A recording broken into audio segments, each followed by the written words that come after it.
Bem-vindo ao Diálogos, Pense e Proteste. Eu sou o Deco e aqui a gente vai estar abordando um tema que, na verdade, eu nunca ouvi falar muito sobre, mas que eu acho super importante, que é a relação dos cristãos com as ciências, mas mais especificamente com as ciências humanas. Acho que esse é um tema super importante porque, por essa relação muitas vezes ser conflituosa, isso pode acabar machucando muitas pessoas, afastando elas da igreja ou da academia, e também porque quando a gente desvaloriza as ciências humanas, a gente está deixando de lado uma das ferramentas mais importantes para a gente poder entender a realidade do nosso entorno e assim poder transformar ela. E não tem resposta fácil para questões complexas.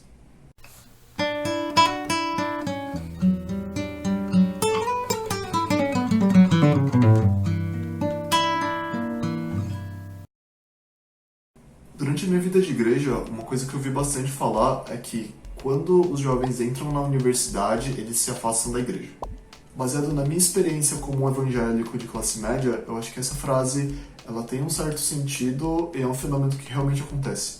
E durante reflexões e conversas sobre esse assunto, acho que existem três aspectos bem importantes a serem levados em conta na análise desse fenômeno, que é os aspectos espirituais, sociais e intelectuais. Acho que a tendência também da igreja, muitas vezes, ela vai em conta só o primeiro aspecto, que tem a sua devida importância, mas acho que só dar ênfase nele é tentar dar uma resposta fácil para uma questão que é mais complexa. Talvez no futuro a gente trabalhe mais elas. Mas nesse vídeo, o foco vai ser nesse terceiro aspecto. Se você viu um vídeo anterior sobre ciência, você vai ver que eu tomei muito cuidado de explicar a ciência como uma forma sistemática de entender, averiguar e descrever o mundo físico. Eu tomei muito cuidado de falar sobre o mundo físico, porque nesse vídeo a gente vai falar sobre coisas que estão para além do mundo físico e que, portanto, a ciência não vai poder explicar, não vai poder averiguar, não vai poder descrever. E esses outros fenômenos que estão fora do mundo físico, a gente vai entender como fenômenos espirituais, que vão seguir uma certa lógica, mas que não é a mesma lógica pré-estabelecida pela racionalidade científica, vai seguir uma outra linha de raciocínio. E essa forma de ver essas outras coisas, ela é bastante incluída dentro da religião, dentro da fé, dentro da espiritualidade. E aqui eu vou acabar falando mais sobre a fé de uma perspectiva cristã, que é a que eu conheço um pouco mais profundamente. Por que existe uma outra forma de ver o mundo que não é a científica? Porque existem questões, existem perguntas da humanidade que são muito importantes e que não podem ser respondidas simplesmente se observando e estudando o mundo físico. Existem coisas que a gente precisa de fé para poder responder. Por exemplo, nesse mundo que é tão caótico e tão cruel, o mundo tem jeito? Ou então, vale a pena viver uma vida com valores como a solidariedade, o altruísmo, num mundo que é tão egoísta? Por que eu deveria me preocupar com as outras pessoas? Essas respostas vão para além daquilo que a gente pode ver num laboratório ou em documentos históricos, porque são coisas muito mais subjetivas e até mesmo pessoais. E esses valores vão sendo construídos através dos próprios princípios de fé. E essas são perguntas que a ciência não vai poder responder. Isso não é demérito da ciência, é só que o objeto de estudo é diferente. E essas respostas vão ser respostas de fé, que seguem uma lógica diferente da lógica científica. Vou dar aqui um outro exemplo sobre fenômenos e questões espirituais que a ciência não pode responder, e eu vou deixar também você à vontade para poder acreditar ou não nessas coisas. Durante uma ação com alguns amigos da igreja, eu vi com meus próprios olhos uma mulher que chegou naquele lugar de cadeiras de rodas com um gesso na perna. Meus amigos foram até ela, oraram por ela, e aquela mulher ficou de pé e conseguiu andar mesmo com a perna engessada. Se a gente for usar uma lógica racional e científica, as explicações mais possíveis para isso é: ou eu estou mentindo, ou eu e meus amigos fomos enganados. Só que eu sei o que eu vi. E sendo bem sincero, apesar de ser cristão, eu sou uma pessoa que é bastante cética com essas coisas de milagres e tenho uma tendência a duvidar muito grande. Mas como eu vi repetidas vezes histórias como essas, eu presenciei, e também como amigos que eu confio muito, também contaram muitas histórias como essa, a única explicação razoável que eu tenho é que existem coisas que a pura lógica científica não consegue responder. Então, esses casos precisam ser analisados de um outro ponto de vista, que é o ponto de vista da fé, da espiritualidade. Porque eu acredito que o mundo físico, o mundo material, ele não é a única coisa que existe. E aí também, abre parênteses, se você correr atrás da fé só por conta de milagres e do sobrenatural, eu não recomendo você fazer isso, porque provavelmente você vai acabar frustrado. Mas a gente pode discutir isso depois.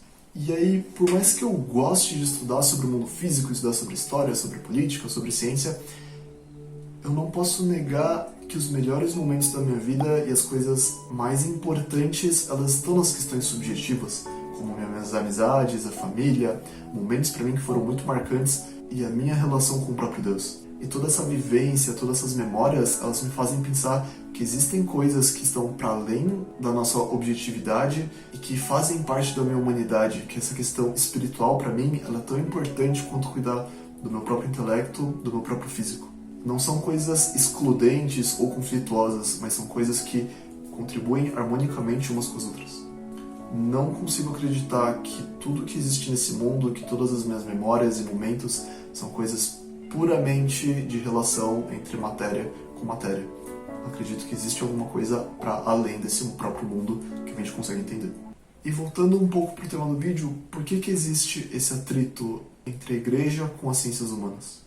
Eu acho que quando a gente limita bem o que é o mundo físico, que é o objeto da ciência, que é o mundo político, social, cultural, econômico e natural, e também o que a fé vai lidar, que são essas outras questões, que essas coisas não conseguem explicar, a gente consegue ter uma relação harmoniosa entre os dois. Por exemplo, quando eu estudo sobre as injustiças desse mundo, sobre a pobreza, sobre a violência, sobre a exploração humana, sobre muitas crueldades que existiram, eu entendo tudo isso de um ponto de vista físico. E para mim, no campo espiritual, eu entendo como que o pecado, que espiritualmente vai explicar muito dessas relações, como ele é uma coisa profunda no ser humano e que marca a nossa história, a nossa sociedade de forma muito cruel, estrutural. Isso me ajuda a entender o mundo físico e também, mais profundamente, as questões espirituais. E dentro dessa concepção, parece que na igreja existe um medo de que se uma pessoa começar a estudar muito ciências humanas, ela vai sofrer uma lavagem cerebral ideológica que vai fazer ela deixar de acreditar em Deus. E eu acho que não é muito bem por aí. Jonas Madureira, que é um pastor, um teólogo, um doutor em filosofia que eu tenho um grande respeito pelo trabalho dele, ele vai comentar que conhecimento não afasta as pessoas de Deus. Se um jovem ele entra numa faculdade e se depara com conhecimentos, com cosmovisões, com pessoas diferentes daquele que ele está habituado, isso faz ele se afastar dos preceitos da fé, muito provavelmente é porque ele não entendeu a própria fé e por isso não consegue dialogar esse intelecto espiritual com esse intelecto do mundo físico. A maneira de tratar essa questão é demonizando o conhecimento universitário como se todo o conhecimento da igreja fosse superior, quando aqui o que eu estou tentando dizer é que eles são complementares e vão ter objetos de estudo diferentes. Comentando um pouco sobre o aspecto social, que é aquele segundo aspecto que eu comentei antes, sim, os professores, as pessoas, e a história, até a sociologia e a filosofia, eles podem acabar criticando e até ofendendo a igreja como instituição e o pensamento cristão, mas é porque a igreja deu motivos para poder falar disso. Inclusive, eu fiz um vídeo inteiro dedicado a falar sobre como que a igreja permitiu e ajudou a promover o racismo e a escravidão no mundo. Então, acho que essas críticas são válidas e existe essa pressão social. Mas encarar essa crítica desses momentos históricos, de quando o pensamento cristão ele não representou verdadeiramente a Cristo, acho que esses são desafios que precisam ser encarados, vencidos e não simplesmente escondidos ou fugir deles, porque muitas vezes são críticas legítimas. Fugir e censurar essas discussões talvez seja o pior caminho a ser tomado, e que infelizmente geralmente é o que acontece. Dito isso, acho que esse terceiro ponto talvez eu acho que seja o mais fácil de poder trabalhar, que a intelectualidade da fé, ou pelo menos do cristianismo, que é o que eu sei um pouco mais, ela não é incompatível com a intelectualidade das ciências humanas. Só que para a gente poder fazer esse diálogo dos autores seculares, desse mundo físico com a nossa fé, a gente precisa entender bem o que é essa fé e assim poder fazer com que essa relação ela seja harmoniosa e não conflituosa. É muito grave a gente pensar que um jovem, que um universitário, que um cristão não pode estudar história, sociologia, filosofia, política, porque Deus deu pra gente um cérebro incrível pra gente poder entender as complexidades desse mundo e a gente deve usar ele da melhor forma possível e não se esconder de conhecimentos diferentes daquilo que a gente está habituado. E eu estou fazendo esse vídeo porque a gente vai começar a entrar mais fundo nesses assuntos das ciências humanas e da relação dela com a fé para poder fazer uma análise mais rica da situação que a gente está vivendo hoje no Brasil, porque essas duas coisas começaram a se entrecruzar muito de uma forma que não é positiva, o que é muito bem representado por uma frase que ficou bem famosa em 2018, que tem gerado muitos atritos dentro e fora da igreja. E para entender essa frase, a gente vai precisar da Bíblia e também das ciências humanas. E não tem resposta fácil para questões complexas.